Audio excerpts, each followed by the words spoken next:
17 जुलाई के रोज पंजाब असेंबली की 20 नशस्तों के ज़िमनी इंतखाबात में नवाज लीग की जानिब से दर्जन से जायद नशस्तें आसानी से जीतने का कवी इम्कान जाहिर किया जा रहा है, जिसके नतीजे में पंजाब के सियासी मंजरनामे पर कोई बड़ी तब्दीली वाक़ई नहीं होगी।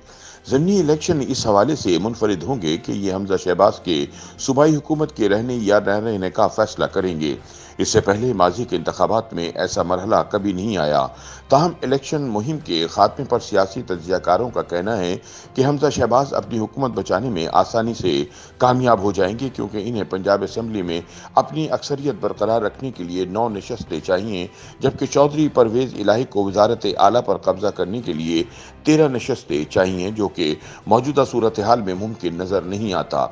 इलेक्शन सियासत पर नजर रखने वाले तज्जियाकारों के ख्याल में नवाज लीग 17 जुलाई को दर्जन भर नशस्तें बआसानी जीत जाएगी, लेकिन हतमी तौर पर तो 17 जुलाई को ही मालूम होगा कि इमरान खान और मरियम नवाज में से किसका बयानिया अवाम ने तस्लीम किया और किसका रद्द कर दिया। तज्जियाकार कहते हैं कि माजी में होने वाले ज़िमनी इंतखाबात इस हवाले से मुनफरिद हैं कि वो इस जोरदार अंदाज में नहीं लड़े जाते थे, क्योंकि अपोजिशन के वोटर्स को मालूम होता था कि 1 या 2 नशस्तों की हार जीत से हुकूमत की बुनियादी साख्त पर कोई फर्क नहीं पड़ेगा।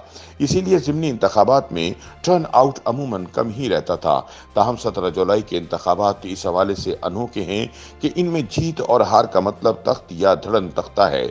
इसके अलावा ये भी ख्याल किया जाता है कि ज़िमनी इंतखाबात के नताइज अगले आम इंतखाबात पर भी असरअंदाज होंगे, लिहाजा दोनों साइडों से पूरा जोर लगाया जा रहा है। अगर ज़िमनी इंतखाबात में पीटीआई को कामयाबी मिलती है तो इसके नतीजे में न सिर्फ पंजाब में वजीर आला हमजा शहबाज की क़यादत में कायम ग्रैंड डेमोक्रेट अलायंस की हुकूमत ख़त्म हो जाएगी, बल्कि पंजाब में परवेज इलाही की हुकूमत कायम होने के बाद शहबाज शरीफ की मरकजी हुकूमत को बचाना भी मुमकिन नहीं होगा। दूसरी तरफ अगर ये इंतखाबात मुस्लिम लीग नून जीत लेती है तो फिर हमजा शहबाज की हुकूमत अपनी मुद्दत पूरी करेगी और पाकिस्तान मुमकिन तौर पर मुआशी और सियासी इस्तेहकाम की तरफ जाएगा और इमरान खान का साजिशी बयानिया दम तोड़ जाएगा। इसके अलावा दोनों जमातों के उम्मीदवारों की हार और जीत में वोटों का मार्जिन भी काफ़ी अहम होगा, क्योंकि जो भी जमात लंबे मार्जिन से दूसरी जमात के उम्मीदवार को शिकस्त देगी, अगले इलेक्शन में इसकी कामयाबी के इम्कानात ज़्यादा हो जाएंगे। लेकिन अगर ज़िमनी इलेक्शन कांटेदार रहे और हारने और जीतने वाली जमातों के वोटों का मार्जिन कम रहा तो इसका मतलब है कि अगले इंतखाबात में भी मैच फंसेगा। इलेक्शन मुहिम खत्म होने पर मुस्लिम लीग नून और तहरीक इंसाफ दोनों की जानिब से बुलंद बांग दावे सामने आ रहे हैं। पाकिस्तान के मुनक़सिर मीडिया में मुतफर्रिक राय सामने आ रही है, लेकिन मुल्क की इलेक्शन सियासत पर नजर रखने वाले तज्जियाकारों के ख्याल में ज़िमनी इलेक्शन में कोई बड़ा अपसेट नहीं होने जा रहा और हमजा शहबाज अपनी हुकूमत बरकरार रखने में कामयाब हो जाएंगे। सीनियर सहाफ़ी सुहेल वड़ाइच का कहना है कि पीटीआई और नवाज लीग दोनों के जलसों में अवाम की भरपूर शिरकत इनकी मकबूलियत जाहिर कर रही है, लेकिन देखना यह होगा कि 17 जुलाई वाले दिन कौन सी जमात इस मकबूलियत को वोटों की सूरत में तब्दील कर पाती है। उनके मुताबिक तहरीक इंसाफ के मुकाबले में नवाज लीग हमेशा इलेक्शन वाले दिन ज्यादा मुतहर्रिक साबित होती है और आधा इलेक्शन उसी रोज लड़ा जाता है।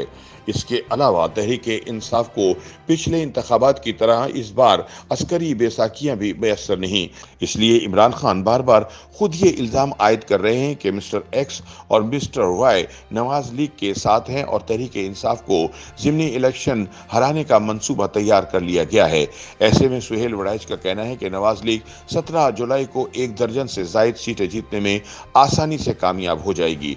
सियासी तज्जियाकारों का कहना है कि मुस्लिम लीग नून पिछले 20-30 सालों से पंजाब की सियासत को कंट्रोल कर रही है। रियासती मशीनरी भी इसकी दस्तरस में है। पुलिस, पटवारी और तहसीलदार की अहमियत का भी इसे अंदाजा है। ये जमात इलेक्शन की साइंस को भी बेहतर समझती है और फिर इस्टेब्लिशमेंट समेत इस इलेक्शन के कई स्टेक होल्डर भी मुल्क में सियासी इस्तेहकाम चाहते हैं। लिहाजा ज़िमनी इलेक्शन में मुस्लिम लीग का पलड़ा भारी रहने का कभी इम्कान मौजूद है। अगरचे तहरीक इंसाफ वाले इलेक्शन में इस्टेब्लिशमेंट की मुदाखलत का इल्जाम लगा रहे हैं और गुमनाम फोन नंबर से आने वाली टेलीफोन कॉलों को दबाव डालने का हरबा बता रहे हैं, लेकिन गैर जानिबदार मुबस्सिरीन का कहना है कि इन इंतखाबात के नतीजे से ही मालूम हो सकेगा कि इस्टेब्लिशमेंट किसके साथ है। उनके बकौल नून लीग के जीतने का मतलब ये होगा कि इमरान को इख्तिदार से निकालने वाले इन्हें दोबारा इख्तिदार में आने का मौका नहीं देना चाहते, जबकि पीटीआई के जीतने का मतलब यही होगा कि मुक़्तदिर ताकतों ने मौजूदा हुकूमत को बोरिया बिस्तर लपेटने का इंदिया दे दिया है। YouTube पर गूगली न्यूज देखने के लिए youtube.com की सर्च बार में गूगली न्यूज टीवी टाइप करें। गूगली न्यूज के पेज पर सुर्ख रंग के सब्सक्रिप्शन वाले बटन पर क्लिक करना ना भूलिए। YouTube पेज पर अपलोड होने वाली वीडियो से बाखबर रहने के लिए बेल आइकन पर क्लिक कीजिए। आपको हर नई वीडियो के बारे में नोटिफिकेशन मौसूल हो जाएगा।